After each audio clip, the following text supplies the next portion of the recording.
Now let's talk about the creative process. Isn't that juicy? All right. Now, what is the first step in learning to be more creative? The first step is to determine your problem context, right? That is, there is a context to every problem. And so, for example, there's a traffic context to the problem that we solved in the previous, lesson. That is, there is the traffic problem, and that is the context for which I need creativity to solve. And so you have to define the context of the problem you're trying to creatively solve.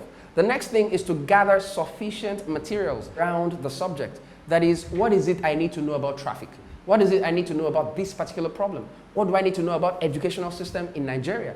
What are the realities? What are the things that have been said concerning this particular industry? What has been written about it? What has been said about it? You research, you learn, you gather materials around this subject or the context of your problem. And then you research into established frameworks. What has anybody done concerning this particular problem in the past? Because like we said about creativity, it's also about linking old ideas to new applications. That is, it's not just enough to create something entirely new. Whatever it is that is entirely new that doesn't have a framework of reference may not even fly in the context of your problem or in the context of your contemporary situation, because you have to be able to link it to what somebody has done before. And you may not need to create an idea altogether from the scratch. You may just look for an old framework and apply it in a new way. Gather sufficient materials, research, get data, look for all the metrics, and get on top of those particular data. Thoroughly work over the materials in your mind. That is, look at all the patterns, look at all the parallels. Try to link everything, like Sir Richard Branson said, A, B, C, D.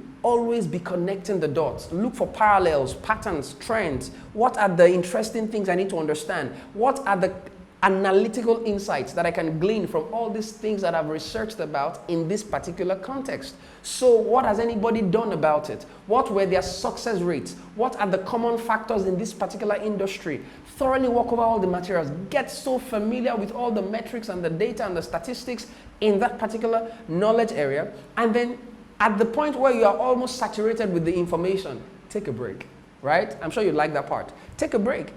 Step away from all of that material. Step away from all that you have been digesting and investing hours into trying to understand and grapple with. Just step away. Put your mind in something else. Do a hobby. Play some cricket.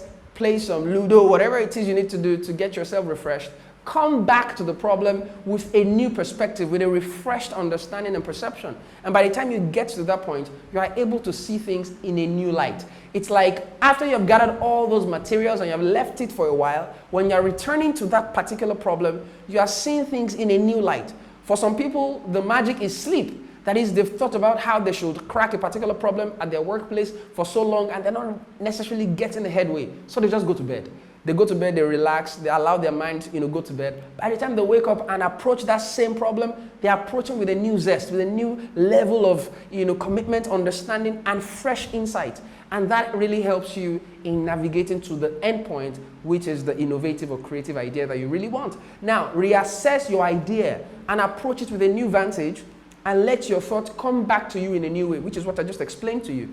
And then after you're done with that, shape and develop your idea based on feedback for criticism and adapt as needed. This is an area a lot of people are not comfortable with. That is, when they have a creative idea, they just assume that it is infallible. They think it is error-proof, that there's nothing wrong with that creative idea. And I understand sometimes our sense of attachment to our creative ideas. That is, if we come up with something very creative and innovative, we think that it is so amazing that nobody should ever have a problem with it. Hey, don't be fooled. Whenever you have that kind of a creative idea in your hands, subject it to criticism, subject it to other people's feedback. Let them tell you exactly how they feel about it, because there's no point carrying such, idea, investing so much hours, investing money in some cases, and then taking it to the market and it fails.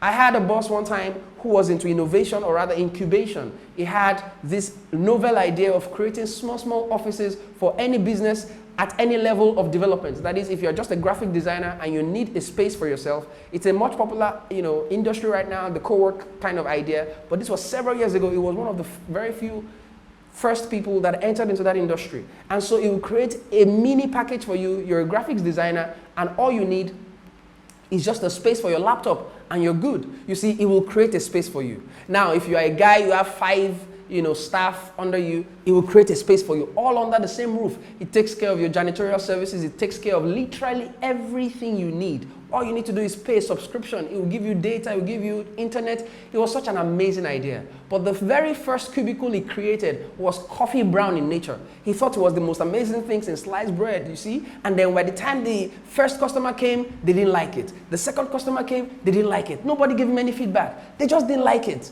And then one gracious customer came and told him, sir, don't you think this is a little too dark? Coffee brown, imagine this space now, coffee brown. You probably will hardly see my face. That is, it was such a gloomy kind of atmosphere. You enter into an office and everywhere is just dark and black and everything is just gloomy. And so the guy gave him that feedback. And so he said, thank you. He received that feedback in good spirit. He changed the entire model and he turned it into very bright brown wood, all right?